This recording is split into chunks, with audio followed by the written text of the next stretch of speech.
All right then, let's go. Who's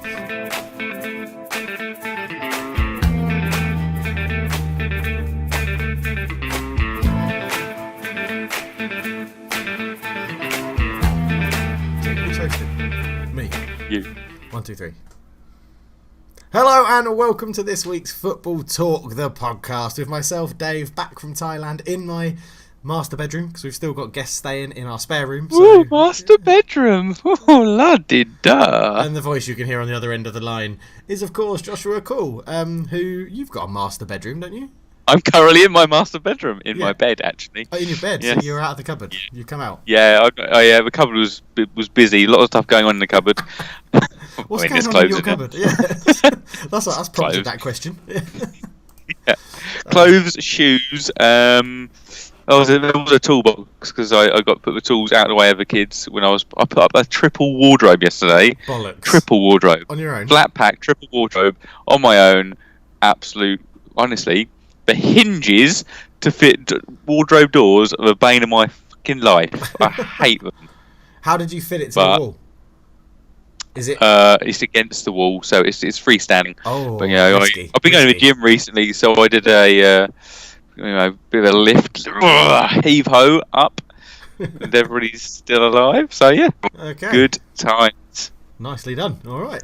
All right then. So on to the football. News, Joshua. Cool. What's caught your eye? News. Oh, let's go to Germany, and this is Bayern Munich. So Bayern Munich obviously beat Kovac. Yeah, I mean they beat Spurs 7-2. You think who's going to be sacked in the next few weeks? It's not the manager who lost 7-2. It's Niko Kovac, and it was coming. Though, the bit I would. Yeah, I mean he only just kept his job last year because I think winning the league is kind of a given for Bayern, and he won the cup as well. I was like, right, there's a bit of a stay of execution there. But my favourite rumour is Arsene Wenger for the job. That would be Arsene Wenger, and he brings in Mesut Ozil in the January transfer window. Would make me very happy. That would be good. That would be very good to see. It's already been a bit confusing, isn't it? Because what's the guy's name? The chairman, Rummenigge. Is it Rummenigge for Bayern Munich? Rummenigge. Yeah. Has come out and said Arsene Wenger's not in line for it, and then Wenger's come out and been like, "Yeah, I've had a chat with him. We're gonna chat later on." So it's all very bizarre that he sort of said, "Yeah, Wenger's not in the running," and then Wenger's come out and said, "No, we've had a brief chat, and I am going to go and talk to him about the job." So yeah, very interesting. Do you see Wenger back in a job? Like, because obviously he said he wants to, but maybe he's kind of keeping his options open. But obviously, he doesn't have to be he can be as picky as he wants, can't he? He doesn't have to. He's not like Alan Pardew, probably like just really wanting anything, and no one's offering him anything. But I imagine Wenger's probably had a few job offers, so I imagine he's had lots actually. I can imagine he's had loads from Japan I just don't, and China and like the I just don't see him again in management. Wenger.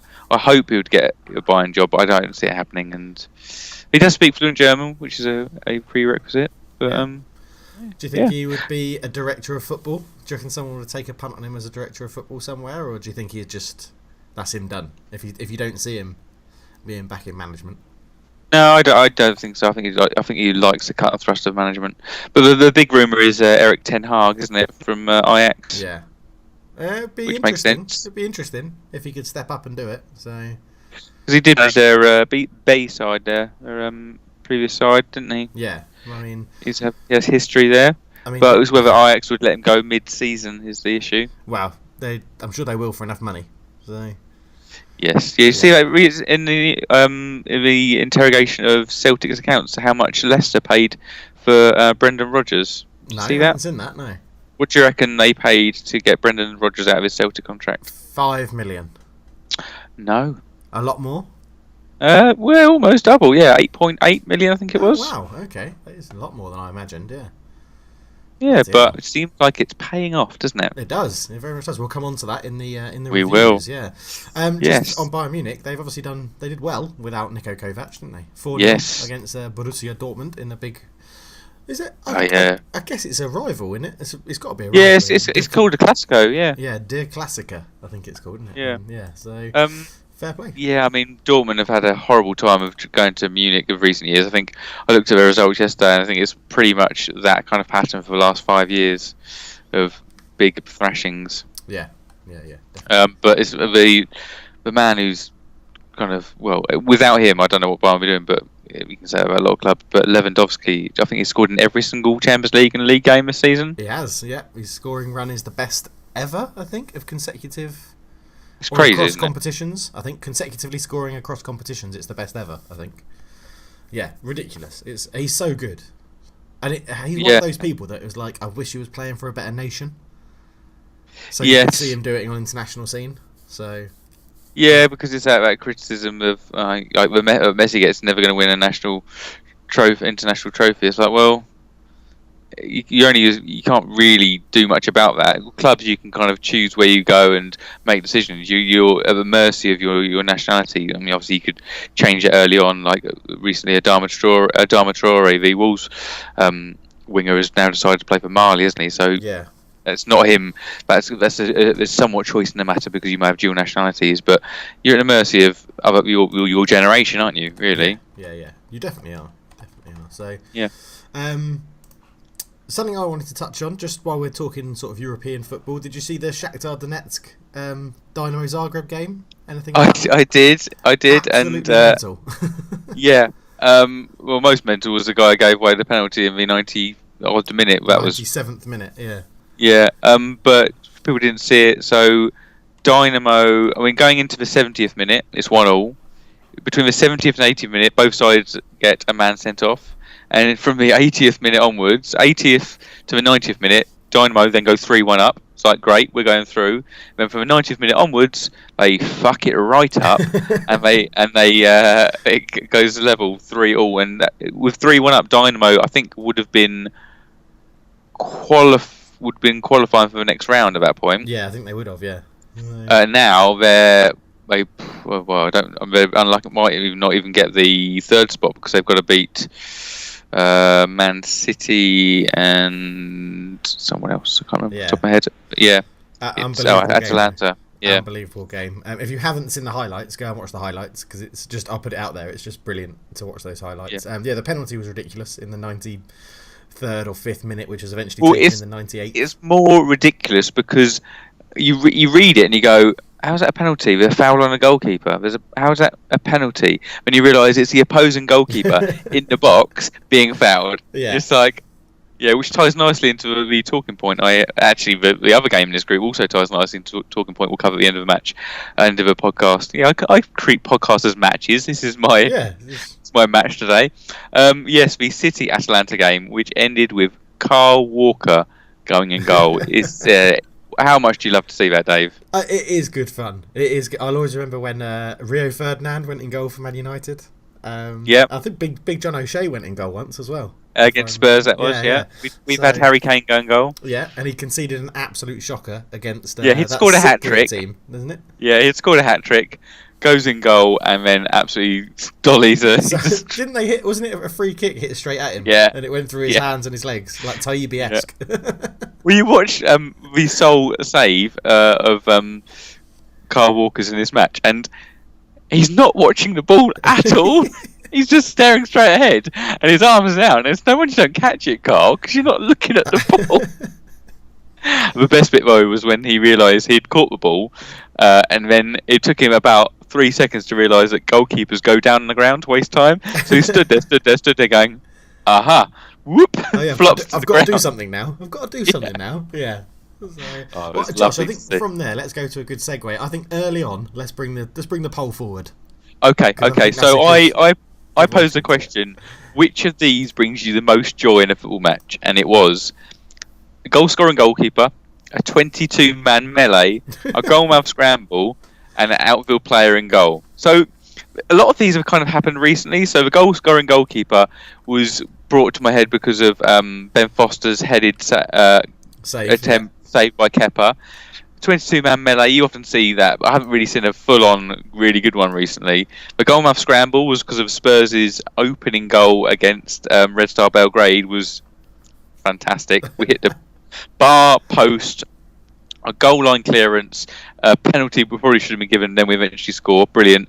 And then obviously Carl Walker was the outfield player in goal.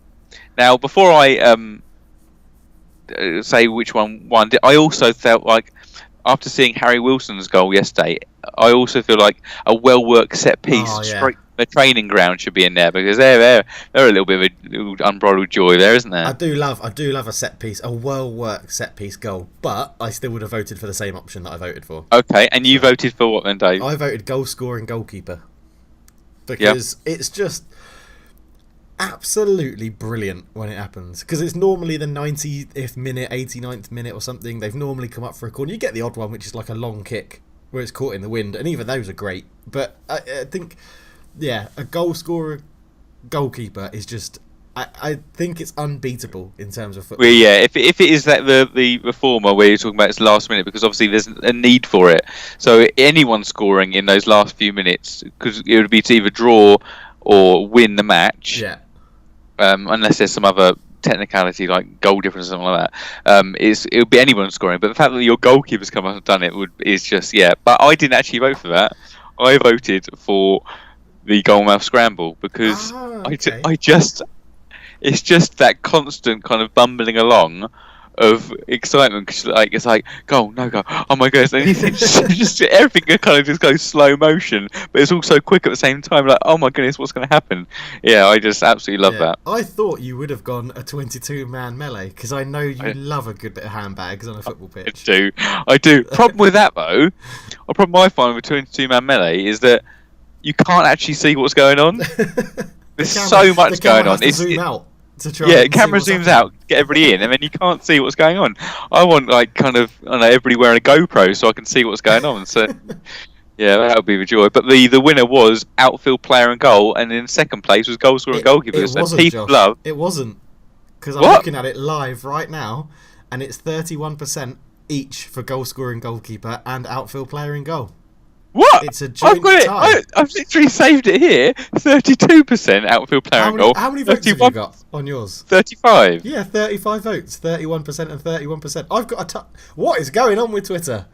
I have a tie on my screen. I'm looking at it right now. We've found a bug in Twitter. We have.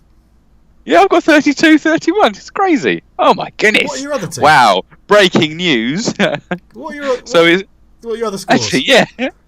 So this won't add up. So I've got 20% 22-man melee, 17% goalmouth scramble. So have I, and then I've got 31 and 31. Well, Dave, that doesn't add up. That adds up to 99. Twitter, you've had a nightmare. What is going on? So we're therefore trusting my results. 32% outfield player and goal.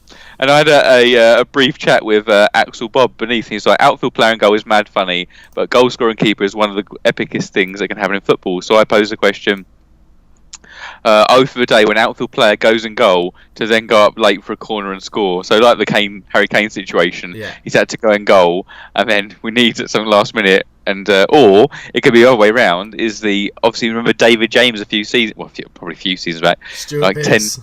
Stuart Pearce shoves him on up front, and he absolutely wreaks fucking havoc through that. It's like, you can't move quickly, can you, David James? You're just an absolute lumbering fool. And so an outfield player, a goalkeeper. Outfield scoring would be pretty special as well, wouldn't it? I think it would. I think you're right, though. If an outfield player had to go in goal and then scored like a 90th minute winner, it would be incredible. Absolutely incredible. But Ross, just to mention Ross as well, Ross Jacobs did say he misses the proper goalmouth scrambles from like the early 90s, air kicking, people falling over, and the ball not actually moving that much. Yeah, it's got to be a really shit pitch as well, because it's like it's getting caught in mud and stuff, so people are like kicking it along, and it's a dead weight. It's like they're kicking a medicine ball. But so anyway, that was the poll. So we'll go back to the news if you've got anything else. Yes, still Champions League, so obviously have Chelsea match. This is almost as eventful as the Dynamo Zagreb Shakhtar Donetsk match, where it ended 4-4 for all, but there was one phase of play which a referee saw it fit to dole out 2 red cards and award a penalty. It was the game had everything: goals, own goals, shit refereeing, red cards, wrong decisions, and VAR not doing its job. Yeah. What did you make about the 2 red cards situation? I would say 1 red card. Well, I'm pretty sure in the rules, if you're going to give a red card, you can't play advantage. Yes, and I think that might be for straight reds. Ah, okay.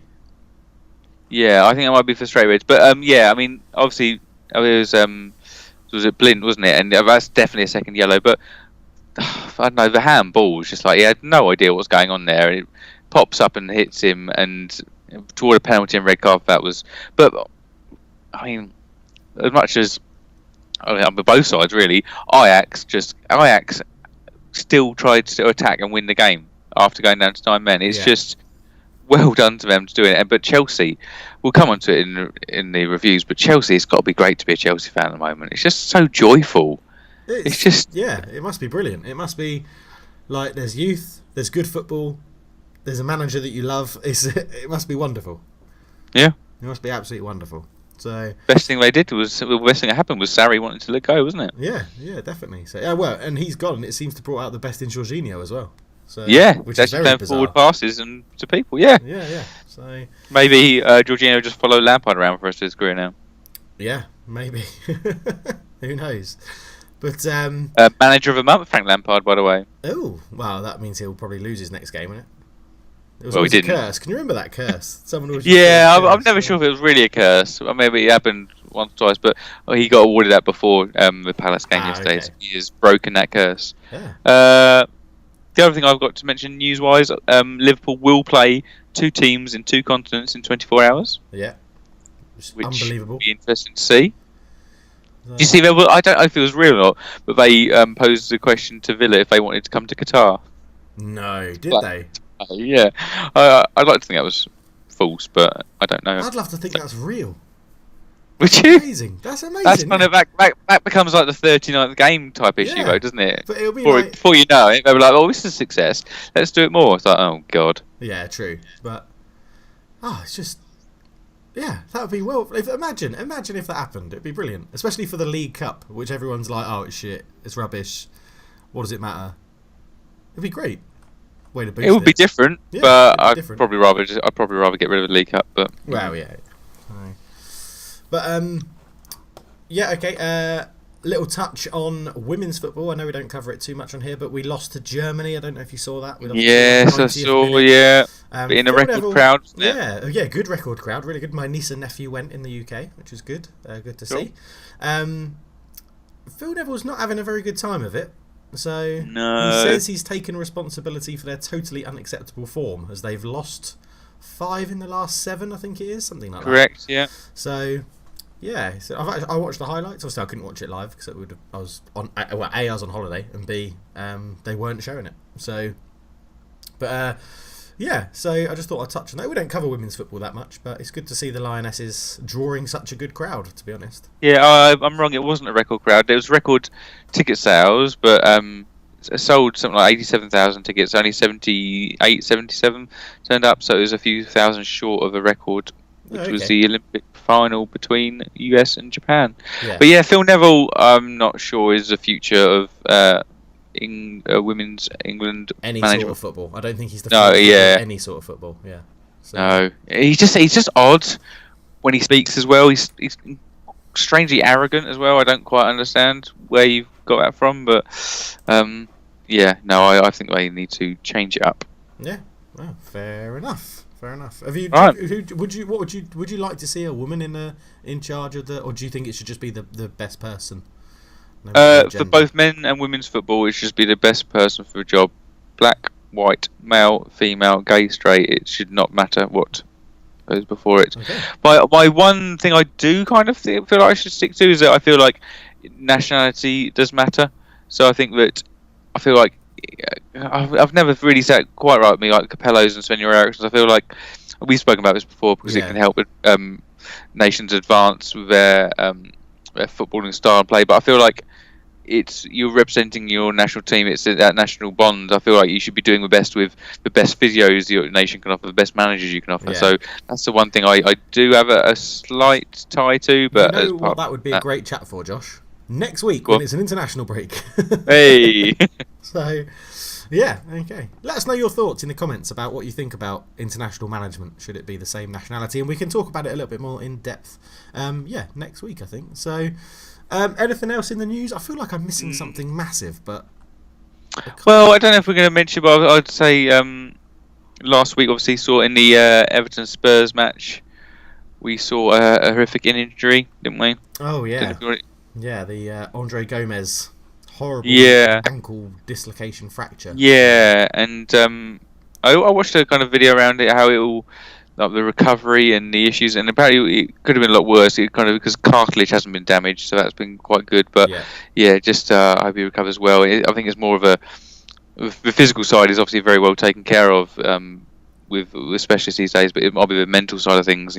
Coming back from that, and shout out to Stan Collymore, who's an absolute bellend, and stated that he felt that Aurier and Son were the bit he found most disturbing around the incident. How they reacted, they felt like they were overreacting on purpose. Like, do you know Stan Collymore is a mental health advocate as well? Well, we should be a lot. Idiot. Yeah. Yeah. So, I mean, he's got Andre Gomez has got a lot of people he can look at for how well they've recovered. Aaron Ramsey being one, obviously, from a horrific ankle injury. He's come back and got a big move to Well, there's been a couple of Everton, isn't he? Seamus Coleman and James McCarthy. I think both had serious injuries in the last few years. Yeah. So, but yeah. Okay. Anything else, or should we move on? No, that's all from me. We'll move on to the quiz. Yeah. Ooh la la la la la la la. Ooh la la la la la la la. Ooh la la la la la la la. It's quizzing time. Now, I struggled with the quiz this week, so I've reverted to a kind of a reasonably popular kind of quiz question, but I've got a concern I may have used it before, but I still think you'll give it a good go, Dave. It is. I want to know the top. Well, where do I cut it? Top 10? Do I go top 10 Champions League goal scorers of all time? Oh, you've done this, yeah. Yeah? Yeah, I think you have. Ronaldo. Cristiano. Yeah, Ronaldo. Lionel Messi. Number 2. Raul. Oh dear. No? Yeah, I'm just saying. Oh dear was my. He's going to get this. That was number 3. Lewandowski. Oh, number 5. I'm going to go a bit obscure. Batistuta. No. Too obscure. Okay. Shevchenko. Shevchenko, number 8. Well, that's 5, Dave. I will pause you there, unless you have one of your tip of your tongue. No. All right, we'll leave it there. And then, I've got the top 15 there, so if you feel like you can go further, go deeper. That's what she said. Yeah. I don't know. Are you allowed to make that joke anymore? I don't know. I guess so. It's funny. Yeah, Michael Scott does it. Yeah. Michael Scott does it. He also does the Sky. Let's get ethical. Ethical. Okay, we'll come back to it then. Yeah, we'll come back to it at the end of the podcast. So, which is good. Let's move on to the reviews then. On to the reviews, and wow, I was going to lead, but Josh, this is your moment to shine with your derbies. So, right, we'll start with Friday night special Tim Sherwood derby. Okay. What's Tim Sherwood doing these days? Not a lot, hopefully. Because I imagine he's wearing a gilet. Because he only managed Spurs and went to Villa. Then he did some advisory role at Swindon, was it? Yeah, it was. But then they got relegated, so I imagine he's now punditing out in the middle of nowhere.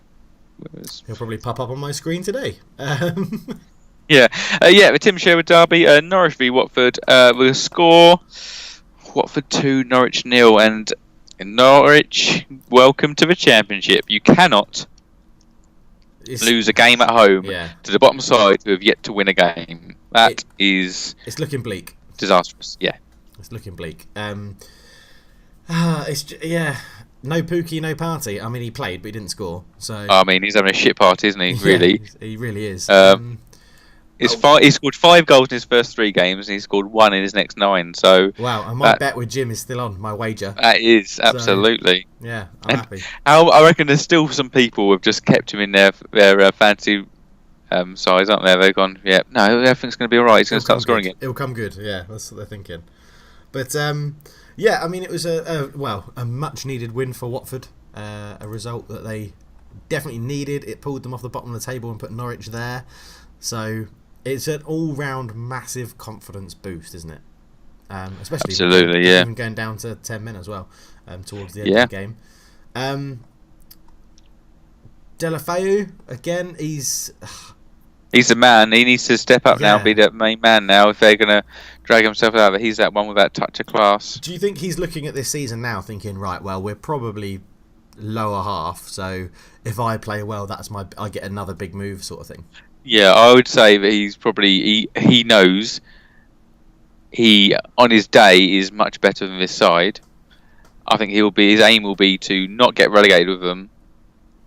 Yeah. And then to get a move somewhere else. But I'm not sure who would take a chance on him, because it is that inconsistency. Probably West Ham, really. According to Football Manager 20, which someone did a playthrough for, he moves to Man United. No. So, yeah, don't quite see that happening. But yeah, I mean, a very good win. Their first win in the Premier League since like April, I think I remember the commentator saying. Yeah, but it's just 15 games overall. It's just, it's been horrific. But, I mean, it's been horrific, but they're no longer bottom of the table. That's how horrific others have been. Yeah, exactly. They may have won games, but they've picked up points. And so, yeah, I mean, Southampton and Norwich are now beneath them. But, so as you... don't they? So, I think. No, Southampton played yesterday. They lost to Everton, Yeah. So, but is there anybody from the Norwich team you think could, even if they get relegated, would then move on to or stay in like the Premier League, sort of like a Ryan Sessegnon for Fulham and? Yeah, okay, Max Aarons maybe. Okay. Cantwell. Yeah. What about Cantwell? Do you reckon? I think he had a very. He didn't perform particularly well in the Championship last year. He had a very good kind of opening games with Pookie, but I'm not sure people would take a chance. I think I'd let him have another year in Championship. Pookie maybe, but I feel like Pookie hasn't got that. I don't know. If Pookie ends up scoring kind of 10, 15, yes, but if he ends up kind of just dribbling through as he's going to and scores like 8 or 9, I can't. No. I can't see him taking a chance. But yeah, Max Aarons would probably be the one that people might take a chance on. Yeah. All right. Next on to the Mikel Forsell derby, the early kick-off on a Saturday, Chelsea versus Palace, and the good times keep coming. 2-0 Chelsea, and as we mentioned in the news, they're just having a blast, aren't they? It's sick from a Spurs Spurs fans' point of view. It's sickening to see, but is it a symbol to other clubs to sort of say you don't always need to go and buy loads of players? You don't go and test your own youth, go and have a go, sort of thing. To be fair, Chelsea have massively invested in their youth. Other sides can do it, and they'll be like, "Oh, this didn't work as well." You haven't got as good youth players, but you do wonder if it would have ever happened if it hadn't had this transfer ban. Would it have ever happened? I don't think either of us predicted Chelsea in the top 4 for this season. No, I thought it was going to be. I said lower expectations and it'll be fun. Yeah. Because I think it would just be a good ride. There'll be highs and lows. But I remember last season, wasn't there? There was. I mean, didn't Sarri win something like?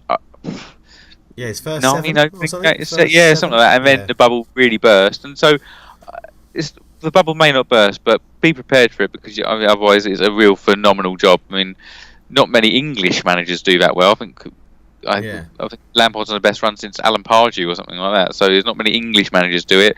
But yeah, it's really good to see. And new players still coming in. So Reece James obviously started right back, and him and Willian did a very good job on Zaha. It's just, it really is impressive. Honestly, it's just. And I'm a big fan of Tammy Abraham.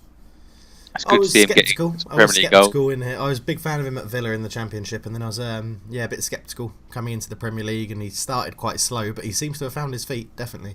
Yeah, I mean, we'll come on to Harry Kane when we talk about Spurs, but Tammy Abraham at the moment is showing, him and Vardy can't play for England now, but I would, at the moment, Kane is becoming a penalty taker for England, and Tammy Abraham is showing how to play as a forward, and there's two working angles. Yeah, I'd agree. So, obviously, good game for Pulisic as well, getting the other goal. He looks looked good actually. He looks like landed a bit now. He's got magical feet, quick feet. It's that that balance I love. There was one point where he was running, shifted inside. Obviously, some players would have had the weight would have completely unbalanced them and had to slow down. But it was that kind of speed of movement, very Hazard-esque, his balance and poise. He seems to be coming to the fore. But what do you reckon? What do you reckon Palace fans feel? Because they're doing well, but football under Hodgson's got to be a bit underwhelming, isn't it? It's kind of like I think, yeah, but do you reckon they're going to do a Frank de Boer again? And you know what? Thanks, Roy. No, I think they've been stunned by that. I think that really has hurt them. I think they'll Roy will get obviously he'll get all season, and then I think they'll say to him, they're doing if well. He wants to stay, they'll let him stay. If he wants to go, they'll get someone else in. But I think even if he goes, they'll go for a steady hand. If Pellegrini left West Ham, which it looks like he might, when he does, in the next 5 days, I think he could be like a Crystal Palace manager. I think, not that he's done the best of jobs at West Ham, but yeah, I don't think they'll go for a young up and coming foreign manager or even a young up and coming English manager. I think they'd go for more of a steady, wiser head, as you'd expect. So. But yeah, I think Palace fans at the moment, I think they'll be delighted, Josh. They've beaten Man United. I think they're delighted where they sit in the table, but I don't know, the football they play is massively underwhelming. Not having any strikers score any goals has got to be a bit of a... I don't know, I'd say Roy probably has not changed his way of working ever. You know what you get to with Roy. I just feel like, how do the Palace fans feel? Sorry, do they feel that they want that change? Are they getting a bit kind of frustrated that they could do better, or are they just completely happy with, negative goal difference and top half? I think with how they've the recent history they've had with flirting with relegation, I think they're happy with just top half negative goal difference. I mean, it's tough. It's the same sort of thing. You know when Stoke had Pulis and they were staying up, and everyone was sort of like, well, what is the ambition for a Stoke fan? What do you if you keep Tony Pulis, you're going to stay in the Premier League. If you get rid of him, is it going to be too much of a dramatic change and you're going to get relegated, which is what eventually happened.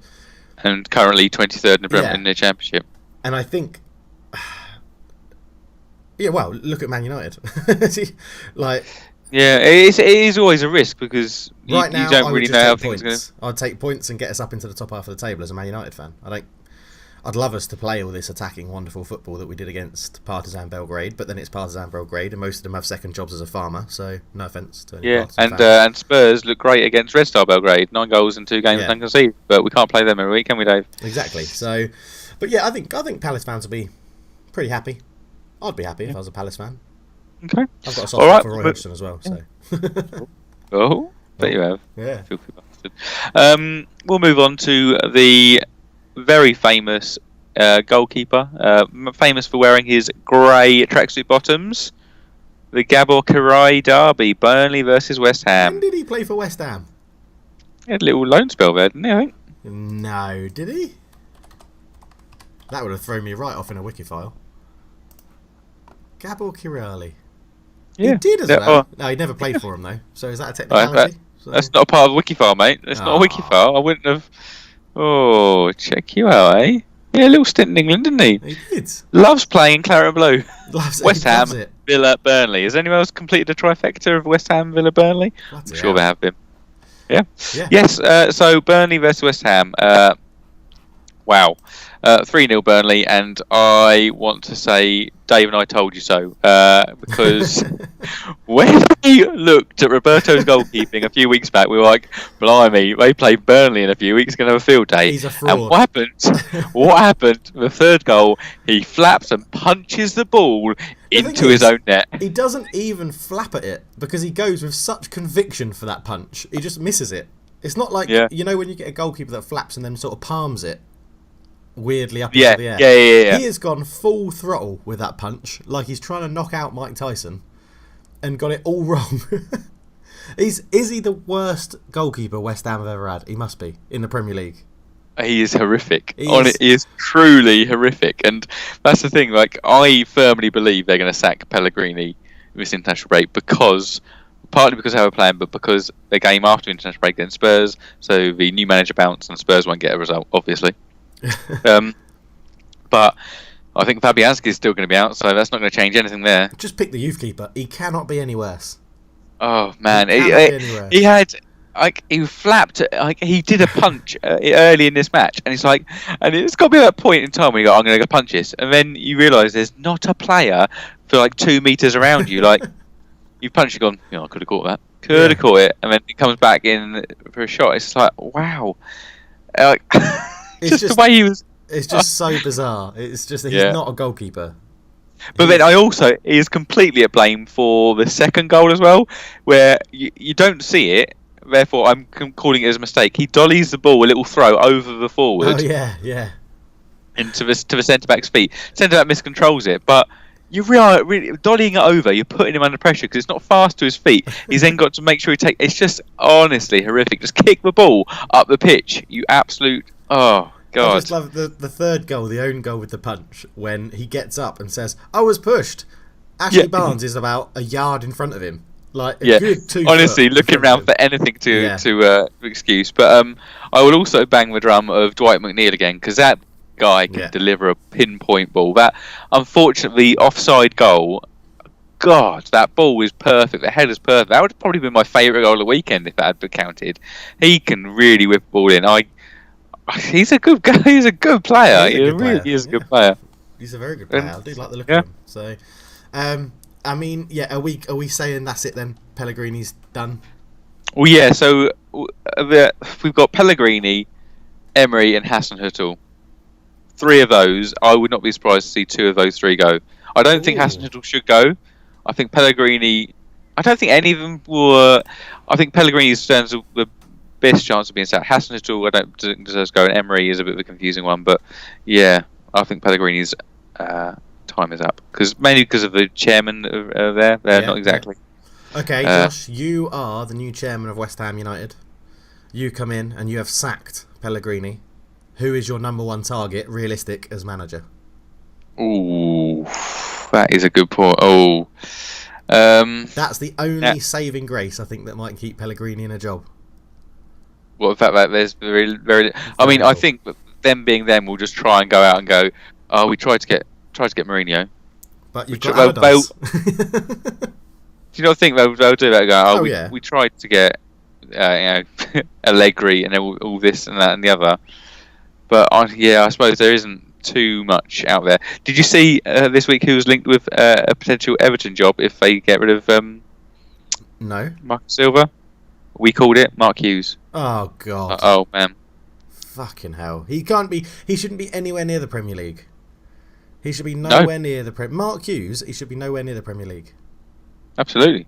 Completely agree. Yeah. Oh. Horrible. Horrible football manager. Yeah. But yeah. Oh, no, anyway. I've not got a name for that, I'm afraid. We'll move on to the Leon Best derby, Newcastle versus Bournemouth. And 2-1 Newcastle. Should we start praising Steve Bruce? No. No? No. Newcastle are now above Spurs in the league. Yeah. That makes me sick. I know. But before we get onto it, I just want to point out something, because obviously with the Twitter poll, we had things that we love to see in football. I love a diving header. Diving heading goal. Oh, DeAndre Edlin's header. I love it.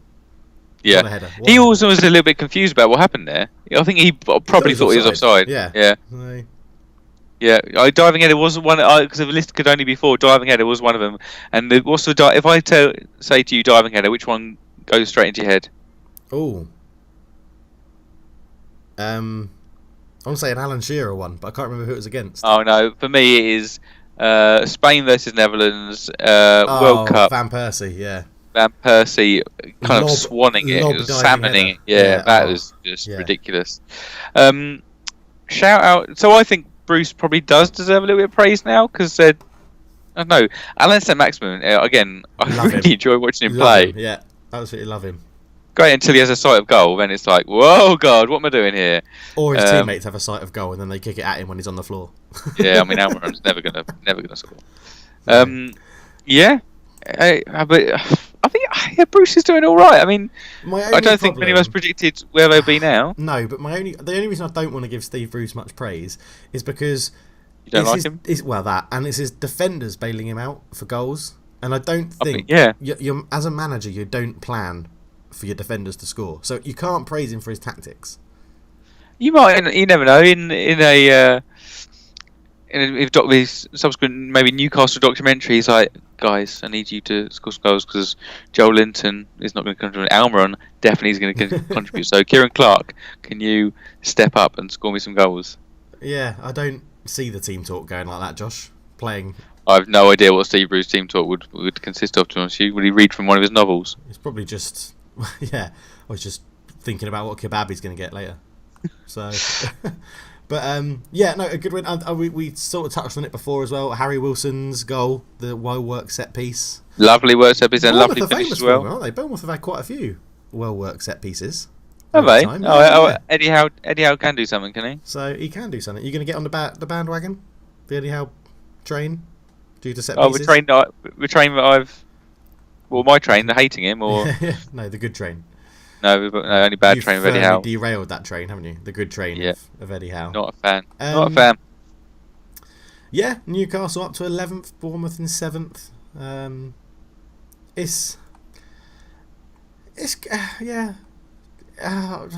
right, we'll move on then, Dave.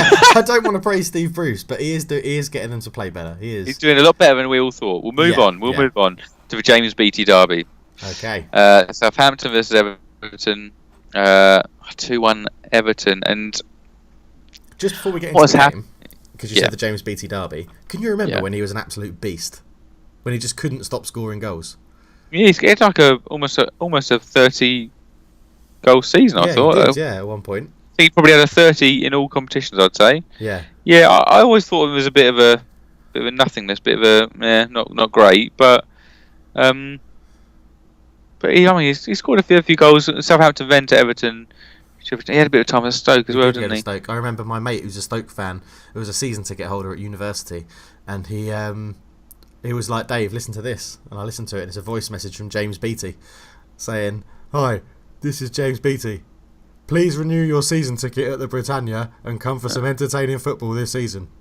Oh no. My mate didn't renew. That's desperate, isn't it? So he had in the 02-03 season scored 23 Premier League goals, his best ever tally in a season. Yeah, there you go.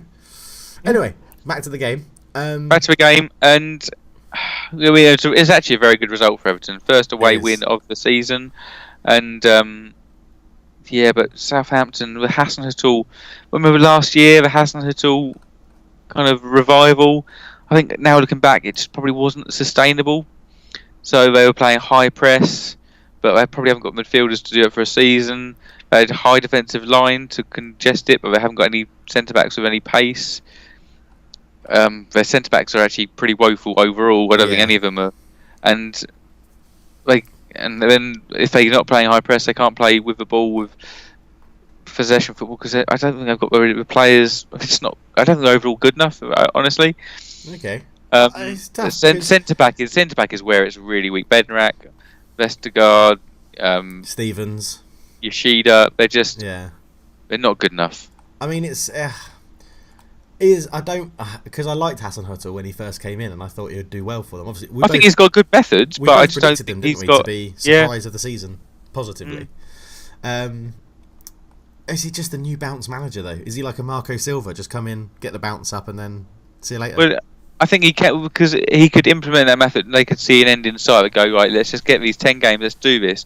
But to get that message over a whole season is kind of like players will know that they will be running themselves into the ground. They won't be able to do it, and I don't think they can do it. But I don't think sacking him is the right idea. In the last 18 months, Southampton have got rid of a chairman, the sporting director, the head of recruitment, a manager, an under-23s manager. They're still terrible. Bloody hell, yeah. I just think it's a recruitment issue. I think partly. Yeah. They need to just stick with the manager, and maybe they've been operating above their level. And they've sold players, and if you sell a lot of class, you don't bring in the class. It's going to be a bit of a brain drain, isn't it? A bit of a skills drain. So they just need to reevaluate where they're at, and I think it'll be a very good job now looking at it if Hasenhüttl keeps them up. To be honest with you. Yeah, very true. A bit of a shout. Also, that was just a chat about James Beattie and then Hasenhüttl. The game, Tom Davies impressed. He seems to have come back into the Everton fold and made a difference. So Yeah, I think it's okay. I don't see him being a standout player. I see him tricking along in the Premier League, playing for Everton. Probably, I don't think Everton would want him to be a first-team player. I think they'd want to have better players, and he's a squad player. I'd see him kind of being a Lingard of Everton. To be honest, with you. I don't see him being class. I don't particularly rate him. Okay, yeah, fair enough. He did have that lovely performance against City a couple of years back, didn't he? He did, yeah, he did. And then, so he scored, obviously, to open the scoring. Never good as a home team when you concede inside the first 5 minutes. But no. Danny Ings equalised, still scoring goals, just sort of doing what he does. Danny Ings, yeah. Back of the net. Not a long-term solution, though, is it? So no, he's a slight upgrade on when he had Charlie Austin, but I think he doesn't really score. He doesn't score too frequently. He doesn't really contribute a lot outside of that. He works hard, but he's not an all-round forward. But no, I think he's kind of at. I think he's at that level. I don't think he's ever really a Liverpool player at Liverpool level, was he? No.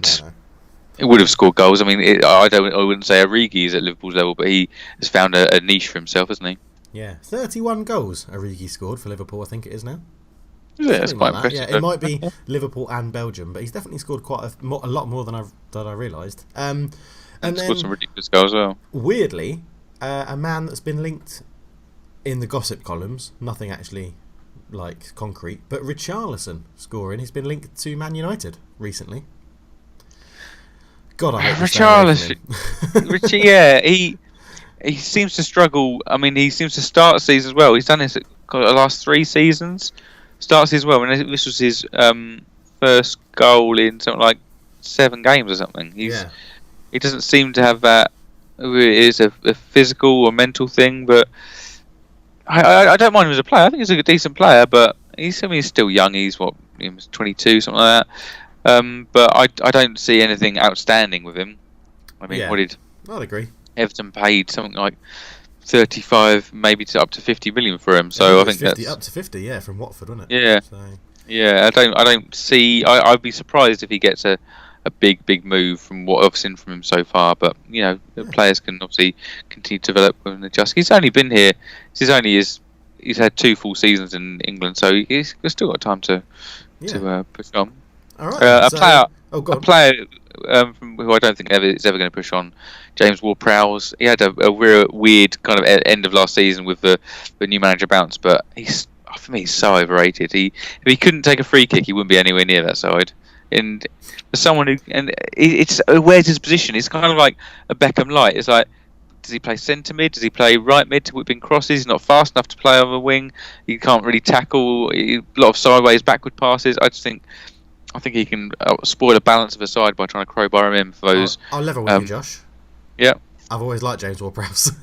Have you? I think I've been suckered into whenever I used to tune in and watch like the under-21s, he'd always play well for England under-21s when he played. I think, he played a few. I think, did he play when we won the World Cup at the under-21s, I think?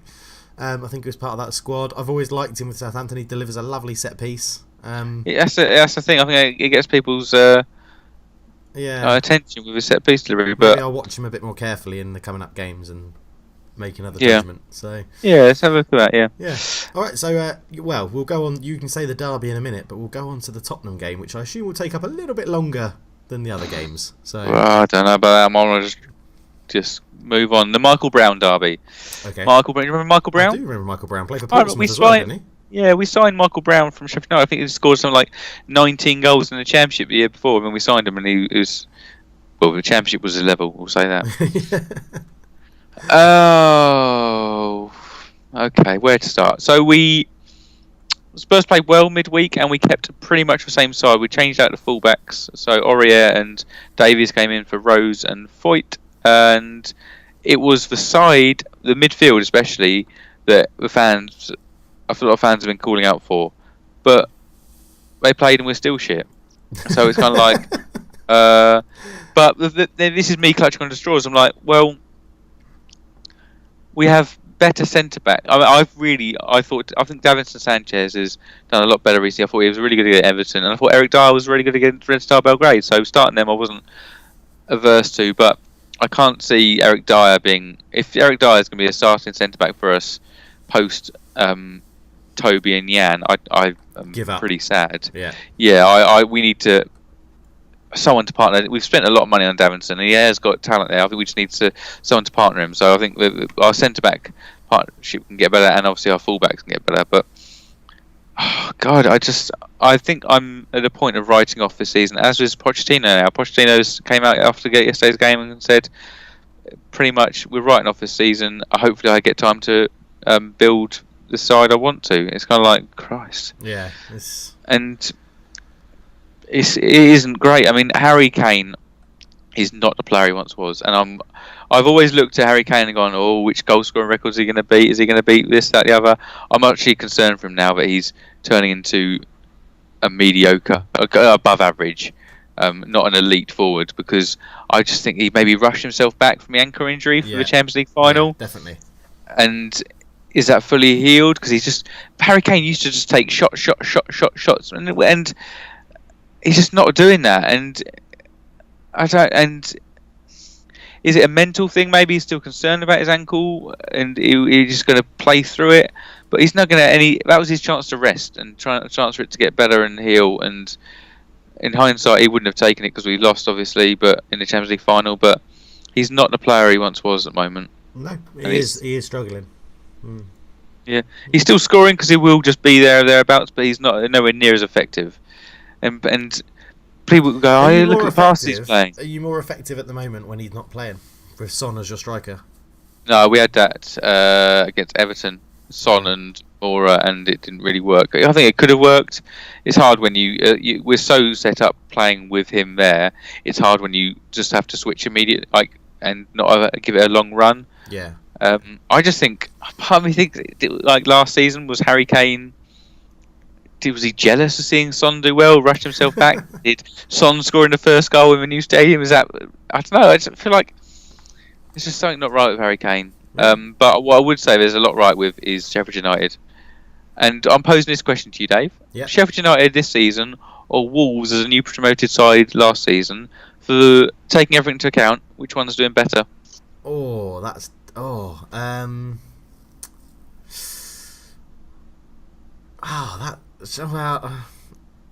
leaning towards Sheffield United, but that might am too. There might be recency bias though. I think it's the resources they're doing. I think they're doing similar.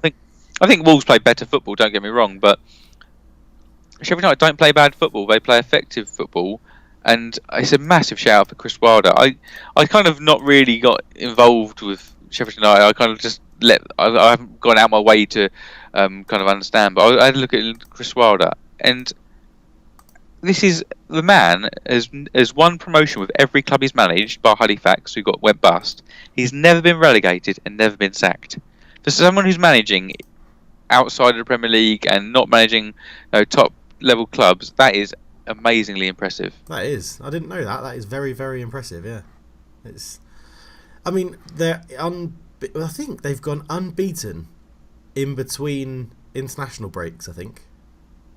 Sheffield United? Yeah. I think that's right.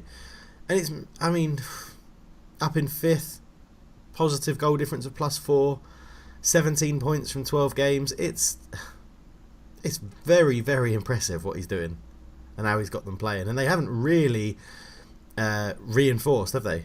They brought in Lys Mousset, I think was their most expensive. Yeah, Lys Mousset, they're 9 million. He completely blows the other signings out of the water in that side lined up against Spurs. The rest of them I think some players have been on trial and stuff and freebies, and it really is good. And a part of it is that, I think it's that mentality of that togetherness, and you could disrupt it more if you get new players in, but it will be interesting to see how they progress, and if they will have a few years in the Premier League, or if Chris Wilder gets poached and then it's game over. Yeah, that's true. So, all right.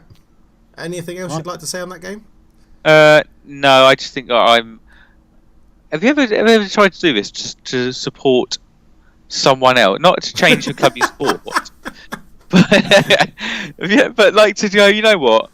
Spurs are going to be there, and I'm not getting any joy from it. It's actually giving me frustration and actually causing me anxiety. Can I try and focus my efforts somewhere else just to, Where? does anyone want to give me a club to kind of focus on as well as Spurs, so I can have at least some English joy or in the pain? Abroad? I'll take whatever, to be honest with you. Someone I want it's a nice story, I don't know, something nice. Maybe I just support Sheffield United. I don't know. Yeah. Go for Sheffield United. But I hate a lot of English clubs, so maybe it has to be someone abroad. I haven't got some, because we're about to move on to the Kevin Campbell derby, and I hate both those clubs. So okay, all right. Right. Move on then. Should we talk about? Yeah, let's move on.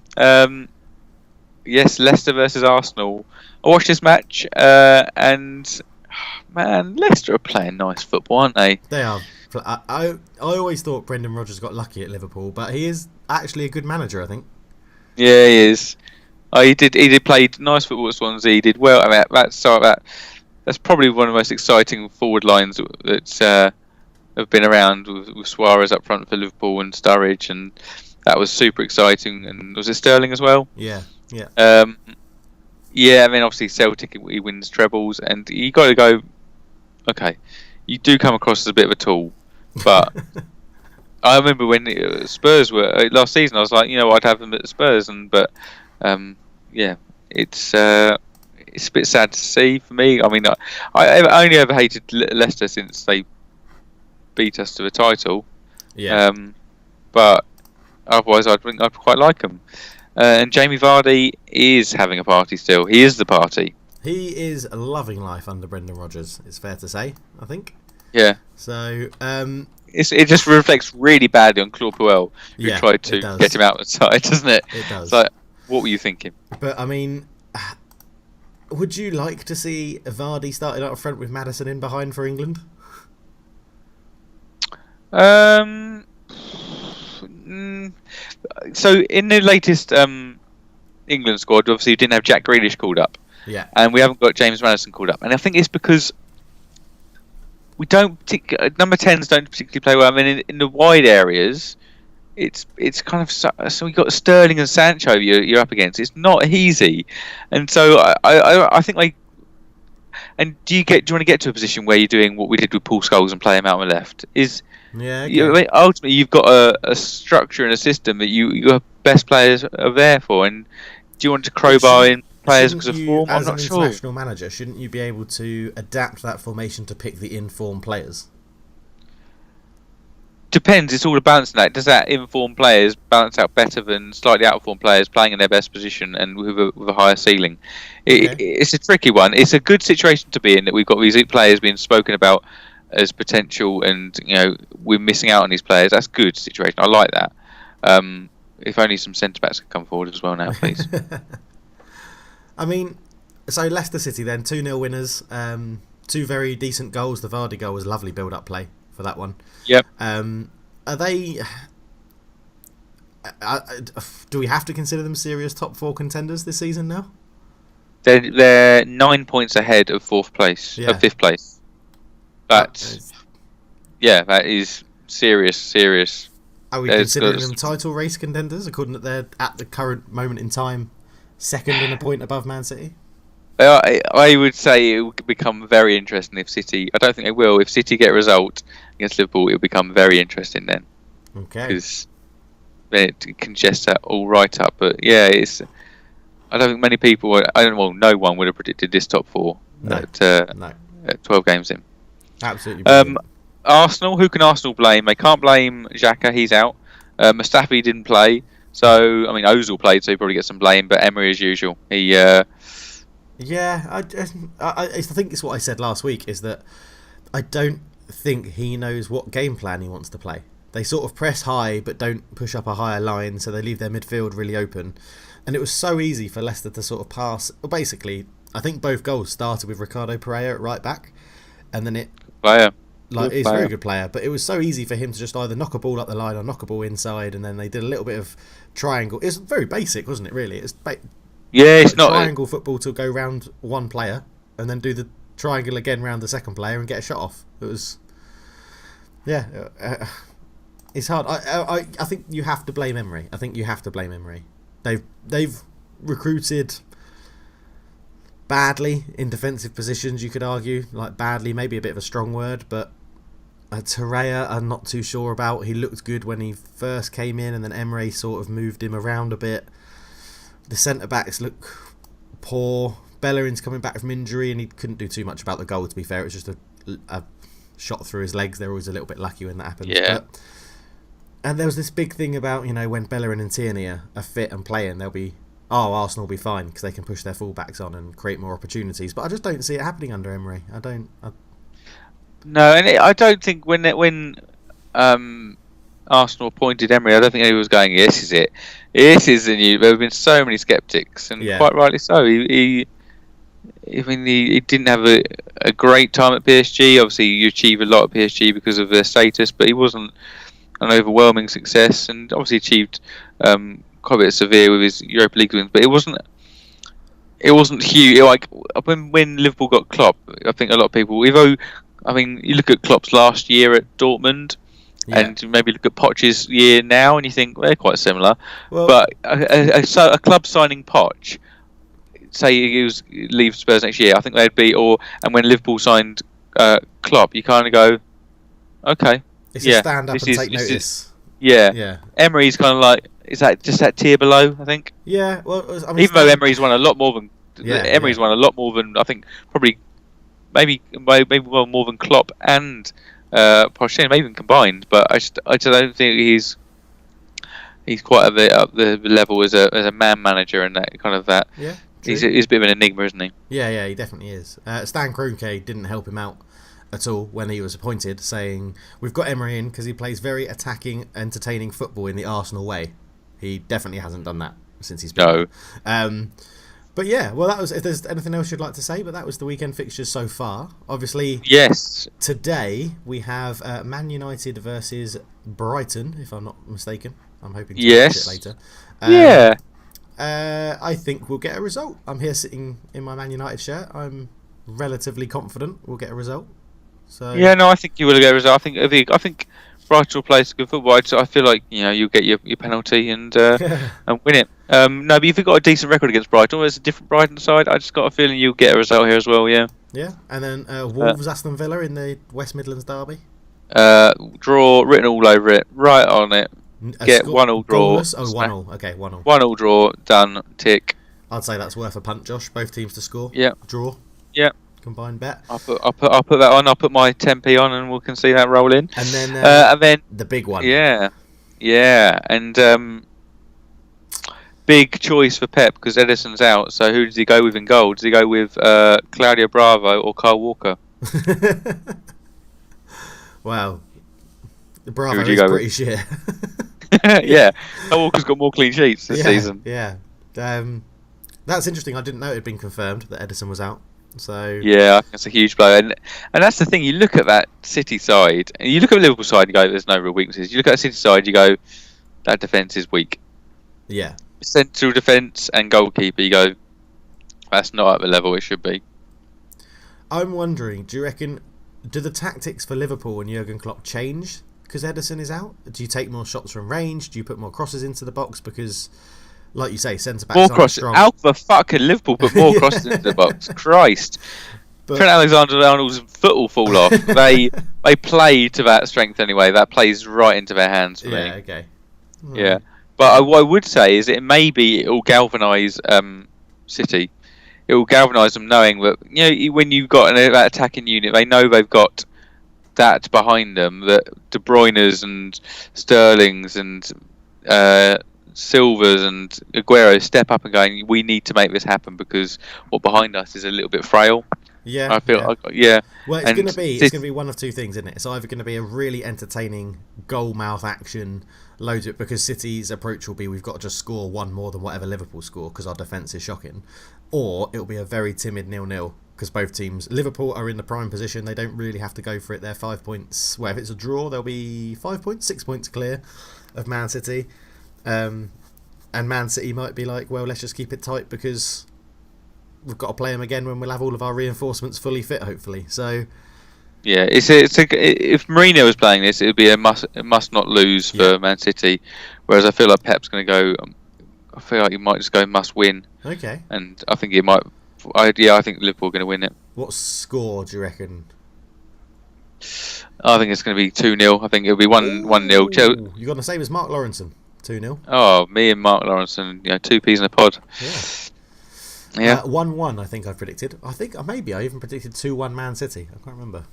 But I would love that because it creates a title race. And, I did make those predictions when I didn't know that Ederson was confirmed out. So yeah, although I don't. Edison's fantastic. No, but he's much better than Claudio Bravo. Yes, that's the problem. He's not. I'd say Alisson's better if you doing keeper versus keeper, but Claudio Bravo coming into a massive match, I feel like it's just gonna be one of those things where it's gonna be like, oh, okay, definitely. Yeah. All right then. So we'll leave the weekend fixtures there, and we obviously cut the episode short a little bit last week, so we're having an extended episode this week. So we've overgone our normal sort of time limit, but let's keep this train rolling, Josh. And you know what time it is? Okay, let's keep it going. It's the Wikifile time. Hit me, Dave. I got a Wikifile. Here comes a Wikifile. I got a Wikifile for you. Hey! Right, I have sent Josh a Wikifile. Hopefully it's come through on our connecting network this time. Josh, do you have it in front of you? I have it, Dave. In that case, I have say what you see, and if you see it, I see someone who's not played abroad. So in 1984, they had their first 3 years of their career with QPR, appearing 17 times, scoring 1 goal. They then came to the lovely Kent and on loan to Gillingham and made it permanent for 2 years, 87 to 89, 64 appearances for Gillingham, 11 goals. They went further south this time, a season at Bournemouth, 56 appearances, 8 goals. Then they went, the opposite end of the country, Newcastle, 3 years there, 105 appearances, 35 goals. Then they loved the south, they came back down to London, 3 years at Chelsea, 103 appearances, 17 goals. And then back where he started, he likes a little bit of QPR. So QPR on loan, 5 appearances, 2 goals, then joined them permanently again. 186 appearances, 34 goals, with a final little loan stint at Charlton when he was getting a little bit too old, a little bit too rubbish with QPR. 5 appearances, 0 goals, leaving him with 557 league appearances, 108 goals. So, have you got any 108? idea? I've got no idea at the moment, Dave. Okay. No. So I have checked, and he played over 30 games in the Premier League for, very combining Newcastle, Chelsea, and Queen's Park Rangers. He played over 30 games. Yes, but only 30 games post 1996 will count. Oh yeah, sorry. Yes. So, it's combining Chelsea and QPR. Sorry. Okay. After the 95. I've included the 95-96 season. Oh, wow! You are on a cusp of being thrown out, Dave. Yeah. Well, this is getting ones that I can't get, like Franco De Santo. So I've chucked in someone who retired in 2001 or 2002. Yeah, and retired in 2001. Okay, so clearly English. I'll give you a clue. He's still involved in football. He's still involved in entertainment. He's a pundit. He's a pundit. Which is far much of a bigger clue that I should ever have given you. But okay, so we've got they're known for their Newcastle career, their Chelsea career, and their QPR career. And the goals are 1 in 5, so kind of attacking midfielder / wide forward, something like that. Do you want to give me a position? Centre mid. Centre mid, nice work. Centre mid, yeah. I will quickly check on Wikipedia what they list him as. He has no international stats, so this is your only official. Okay, clue. Right. But he's English. He is English, yes. Sorry, apologies to listeners if you can hear me typing away, but I have to check this. He is listed as he's listed on Wikipedia as midfielder, striker. Now I don't remember him playing as a striker. I remember him as a midfielder. Okay. His hairstyle is incredibly different now to how I remember it. Yeah. I think. But I don't know of him as a pundit now, unless I've just. No, he's no longer a pundit, and in September 2008 relocated to Canada to study theology with a view to becoming a Christian minister. What the actual What fuck? the hell? I thought Is he this was still a Gavin pundit. Peacock? It is Gavin Peacock. It's Gavin Peacock, but we need some more. What? That's on his Wikipedia page. He also played in the Football League for Queen's Park Rangers, Gillingham, Bournemouth and Charlton Athletic. He then worked in the media as a pundit, and in September 2008 relocated to Canada to study theology with a view to becoming a Christian minister.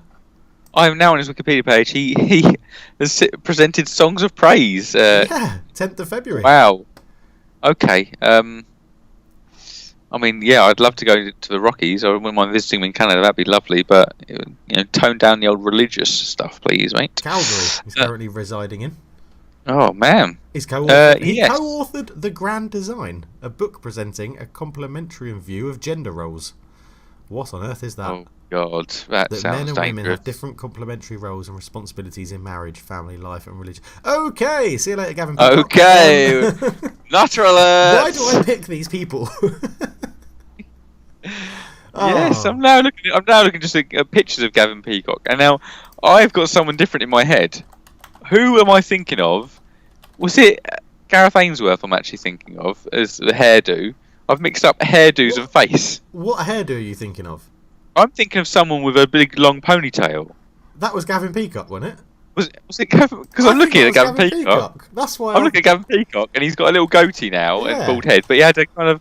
He didn't really seem to have a. Hang on, I've searched Gavin Peacock ponytail. This has gone off tangent, hasn't it? This is What's your favourite ponytail in football? David Seaman. Or not Roberto Baggio? Oh, yeah, that's true. There is a photo. Oh, Darren Peacock. Was that Darren Peacock? He had the ponytail. That's what I was trying to get to, so I could put a really embarrassing photo of a ponytail on our screen. Anyway, Okay. we've gone with Gavin Well, we Peacock. can put that, and it won't give away the Wikifiles. yeah. So, least favourite ponytail, if we even call this ponytail, Gareth will Bale. be Roberto Palacios. Oh, the little rat thing he had.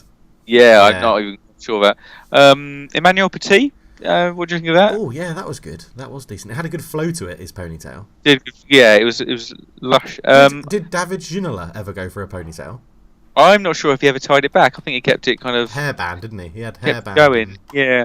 Who else have we got? Jonas Gutierrez had a bit of ponytail for a while. Yeah. I was still a big fan of David Seaman's. David Seaman creeps me the hell out. You cannot, as an Englishman, have a ponytail and a moustache. That is disturbing. Yeah, That is. imagine That's facing like that. I enjoy orgies type of fucking facial hair and hair combo. Imagine You facing cannot that, do that. though. You're coming up against him one-on-one, and you see a tash, a ponytail, and then that really horrible Euro 96, like lime green and red. Yeah, and I'd expect him to also be showing me, just creeping on me and trying to get me to swap wives. It's disgusting. I'm looking at ponytails in football now. Nicholas Bentner had an absolute shocker. Nicholas Bentner. He put a Tell you who was ponytail on the top of his head. a good looking player with a little bit of a ponytail. Loris Karius, good looking guy. What? You don't think Karius is a good looking goalkeeper? Let me have a look. This has gone obscure, ladies and gentlemen. He's a stone cold stunner. This guy. He's not. What? We have a different taste in men. Although most of the Sorry? when you just Google Carrius, all the photos of him crying to the Liverpool fans when he fucked up in the Champions League final. Anyway, well done, Josh. You got the wiki file, which was Gavin Peacock, even though I was going for Darren Peacock, and we've learned that Gavin Peacock is a very strange man. So, And can we also, listeners, can you comment, or listener, how many of you are there? Can you Josh, please? confidence. Can we please confirm or deny if Karius is a good-looking man? Because I think he's a good-looking guy. Yeah, I'm not with you on there. Yeah, all right, the pod Dave. is Who are split. you with? Who's your counter offer? Well, am I allowed to go for the generally attractive people, or do they have to be someone that would cause a debate?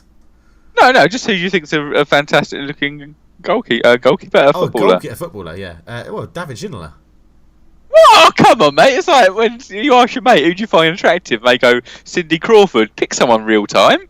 Yeah. Oh. You want someone a bit more realistic? Okay. I'll tell you who's better looking, Paolo Gazzaniga or Loris Karius. They are both. Oh yeah, great Gazzaniga. I'd goalkeepers. go for Gazzaniga over Larius. Larius? Oh, you like him Loris tall, Karius. dark, and handsome. I get you. I feel you.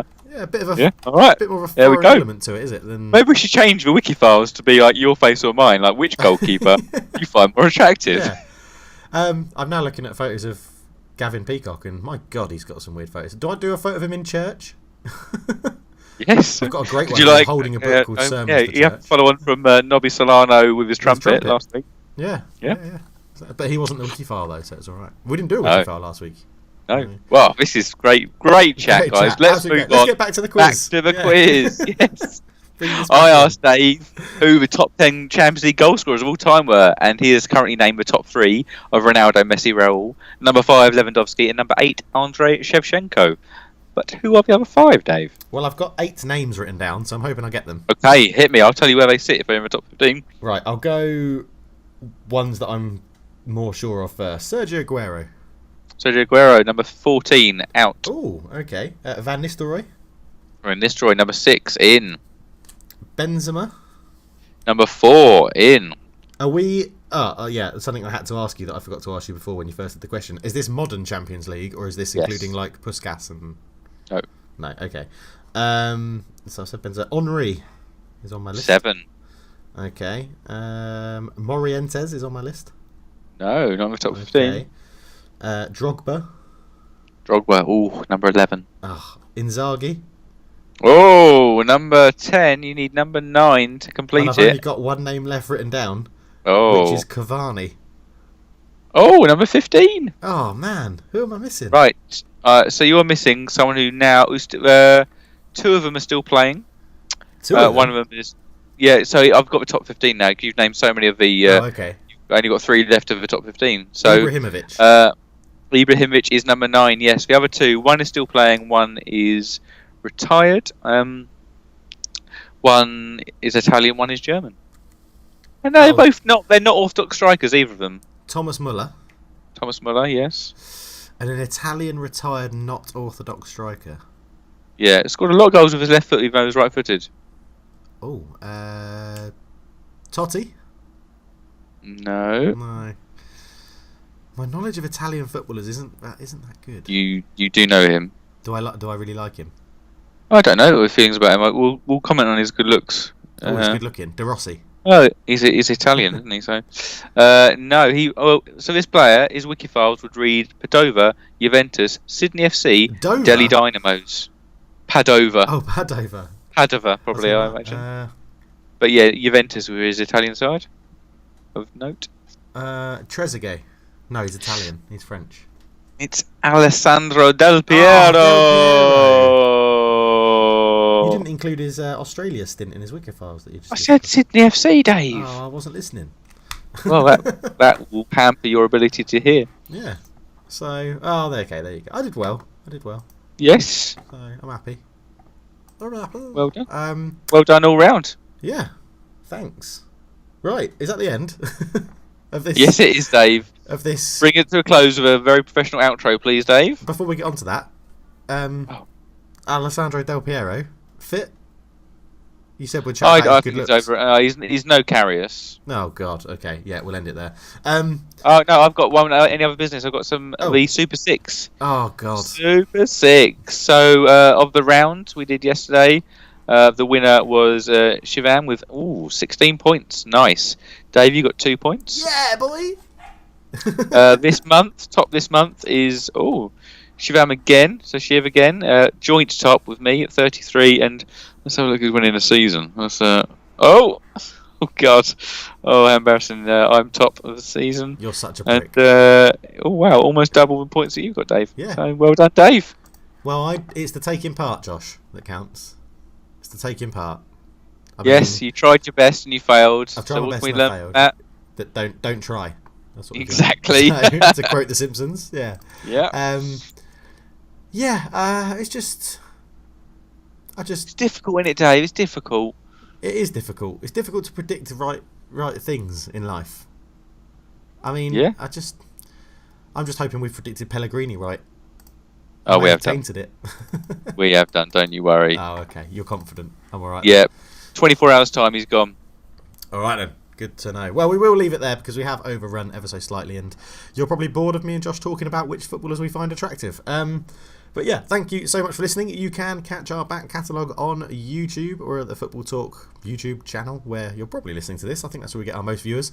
So go back and listen to the back catalogue, which is there. All 69 previous episodes, I think. Which it's number 70. Woohoo! Big number. And we're going to try and do something big for our 100th episode, because although we don't have people listening, we're just going to keep talking. So you can also listen to us on SoundCloud and Spotify. Just search for Football Talk and scroll down a little bit, or if you're feeling confident, search for Michael Ballsack or Divock Origi, and we'll probably be the first one that comes up, because I doubt anyone's used that tag in a video before.